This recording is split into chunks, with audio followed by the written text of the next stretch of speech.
Because you people in the audience might have really quite radically different normative values from us, but the thing is that you're just really not in a position to do anything about it right now, so you sit very politely and listen to us talk about stuff that was hot in the Cold War, you know, those kinds of values. But then when you take over, it's a different ballgame. And that's why it is very important to hear what you have to say about these matters, because in a sense you're going to be resolving the uncertainty, right, that we are bequeathing to you. So that's a very important point. Now, one of the things, and I'm going to end on the following. I think the idea of redistribution is incredibly important as a normative concept. And this is the concept that I think is most, you know, from the standpoint of policy and social science, this is the key concept, redistribution, okay? And I want to say a little bit about the history of that concept, because there's an interesting book by a guy named Samuel Fleischacker, who was a student of John Rawls, called A Short History of Distributive Justice. And it's interesting to see how this kind of idea comes into play, because it's very closely tied to what the notion of humanity is about. Because if you let's say, leave the Christian tradition for a moment, the monotheistic traditions for a moment, which have a kind of, you might say, a priori sense of the universality of humanity because we're all born in the image and likeness of God. Let's move that religious argument out of the way. And if you look at the ethical traditions that are purely secular, up to the time that we get to this idea of distributive justice, and the idea is being timed, I'm putting the timing in the late 18th century with Rousseau and Kant and people like that.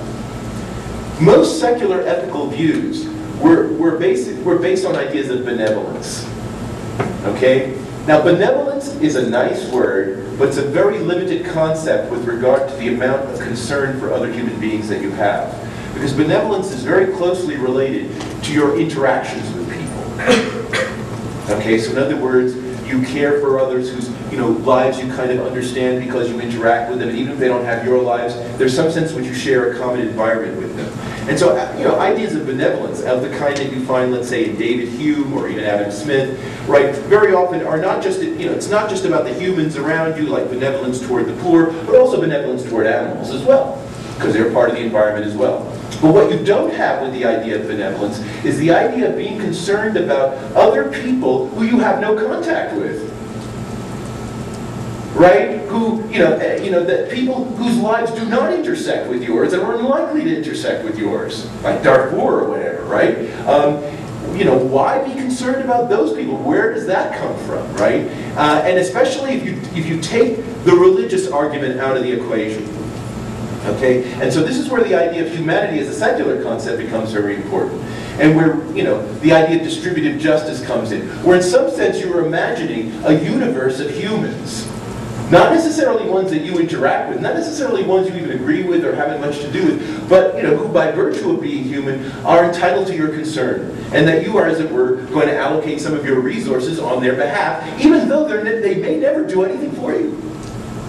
At least you can't follow the track to figure whether they do anything for you, but you nevertheless do that, okay? And there's some sense in which you have a moral obligation. And Rousseau and Kant are very important on this point. And in fact, say that almost make it a kind of mark of morality that the kind of people you care for are the ones who can do the least for you. Okay? And notions of distributive justice very much were built on that, and what they're doing is sort of secularizing these religious ideas, and basically trying to get our moral center of gravity away from the idea that we should only be concerned about those who have direct impact on us in some way.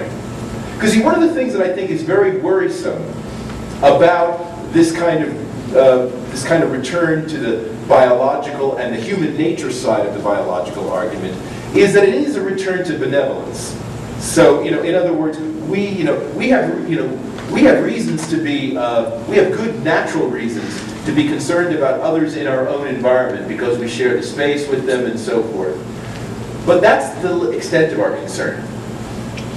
Okay, each individual has their own environments in which they interact, and that's the scope of their moral concern. Nothing really beyond that. There is no ground from this kind of naturalistic perspective for why you should be concerned about other human beings in other parts of the world.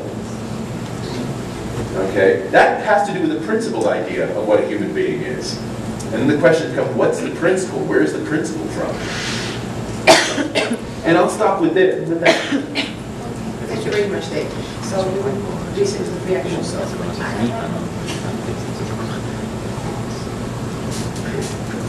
I want to say that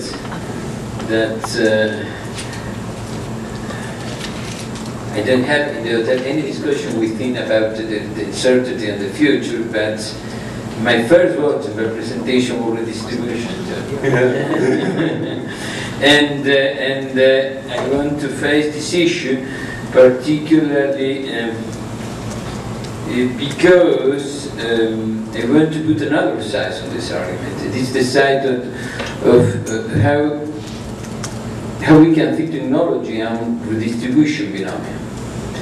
And particularly because technology is going to have another and going to transform production and society. And I want to put 4 or 5 points that I think are very important.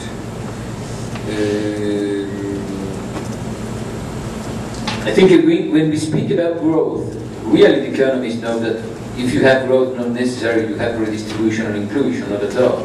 Growth is growth. Other policies are important to create distribution or redistribute the welfare. That's true. However, the structure of your production system is also important to understand how you have implication on distribution. Because if you have a production structure based on natural resources, you have a structure, you have a distribution process that is less egalitarian, if you want. But however, I think there is another important type of redistribution in the future. It's another part of it. And I want to put the point really on the new argument that really what we know or we don't know about the new scenarios of redistribution. I want to put this argument.